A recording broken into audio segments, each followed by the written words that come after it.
നമസ്കാരം, news prime മലയാളത്തിലേക്ക് സ്വാഗതം. ബീഹാറിൽ ഇതിനു മുമ്പ് നടന്ന നിയമസഭാ തെരഞ്ഞെടുപ്പിൽ ജൻസൂരജ് പാർട്ടി മത്സരിച്ചെങ്കിലും കാര്യമായ മാറ്റമുണ്ടാക്കാനോ വോട്ട് ഷെയർ വർദ്ധിപ്പിക്കാനോ അവർക്ക് കഴിഞ്ഞില്ല.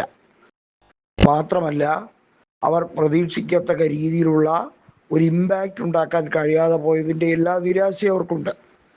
എന്നാൽ ജൻസൂരജ് പാർട്ടിയെയും പ്രശാന്ത് കിഷോറിനെയും പ്രശംസിച്ച് തുടങ്ങിയത് ഇപ്പോൾ നടന്ന ഉപതെരഞ്ഞെടുപ്പിലെ BJPയുടെ പരാജയം ഉറപ്പുവരുത്തിക്കൊണ്ട് നേടിയെടുത്ത ചരിത്രപരമായ മുന്നേറ്റമാണ്.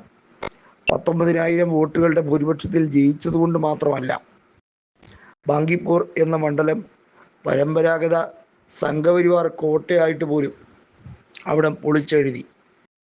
ഇത് ഇൻ്റഗ്രേറ്റ് ചെയ്താൽ വരുന്ന നിയമസഭാ തെരഞ്ഞെടുപ്പുകളിൽ പലയിടത്തും BJPയെ കെട്ടുകെട്ടിക്കാൻ കഴിയും എന്ന പ്രത്യാശയിലാണ് പ്രശാന്ത് കിഷോറും സംഘവും. ജയിച്ചത് പ്രശാന്ത് കിഷോർ ആയതുകൊണ്ടാണ് BJPക്ക് ഇത്രയധികം മുറിവുറുപ്പുള്ളത്.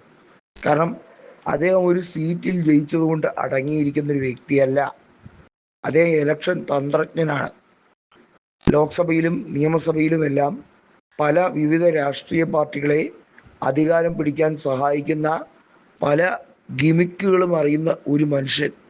അദ്ദേഹം ഇടക്കാലത്ത് ഒന്ന് ചൂളിപ്പോയി എന്ന് കരുതി അദ്ദേഹം പരിപൂർണമായി തോറ്റുകൊടുത്തു എന്നല്ല.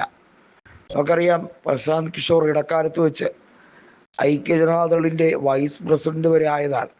എന്നാൽ നിതീഷ് കുമാറുമായിട്ടുള്ള അഭിപ്രായ വ്യത്യാസമാണ് പ്രശാന്ത് കിഷോറിനെ ആ പാർട്ടി വിടാൻ പ്രേരിപ്പിച്ചതും പിൽക്കാലത്ത് അദ്ദേഹം ജൻസൂരജ് പാർട്ടി എന്ന പ്രസ്ഥാനം രൂപപ്പെടുത്തിയെടുത്തത്.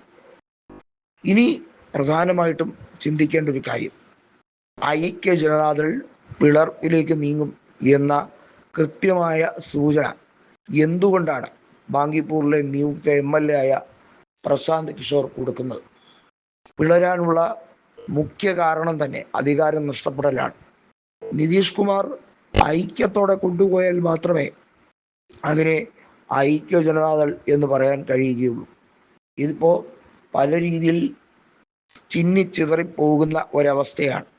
കേന്ദ്രമന്ത്രിസഭയിൽ പ്രാതിനിധ്യമുണ്ട് എന്ന് കരുതി ബീഹാറിലെ നിയമസഭയിലുള്ള സാമാജികർ അതനുസരിച്ച് പഞ്ചപുച്ഛമടക്കി ഇരിക്കും എന്ന് നിങ്ങളാരും കരുതണ്ട എന്ന് പ്രശാന്ത് കിഷോർ വെറുതെ പറയുന്നതല്ല.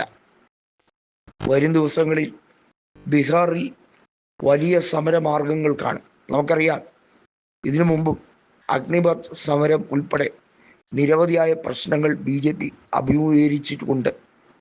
സാമ്രാജ് ചൗധരി പ്രശാന്ത് കിഷോറിനെ ഒരു ഒത്ത എതിരാളിയായി കണക്കാക്കുന്നത് കൊണ്ടാണ്. സാമ്രാജ് ചൗധരിക്ക് അറിയാം കസേര കുലുങ്ങാൻ പോകുന്നു എന്നുള്ളത്. അനധികൃതമായി നേടിയെടുത്ത സ്ഥാനമാനങ്ങൾ പലതും നഷ്ടമാകും.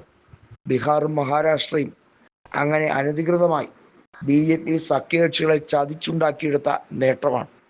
അത് സ്ഥായിയല്ല എന്ന് പ്രശാന്ത് കിഷോർ ഉറപ്പിക്കുന്നു.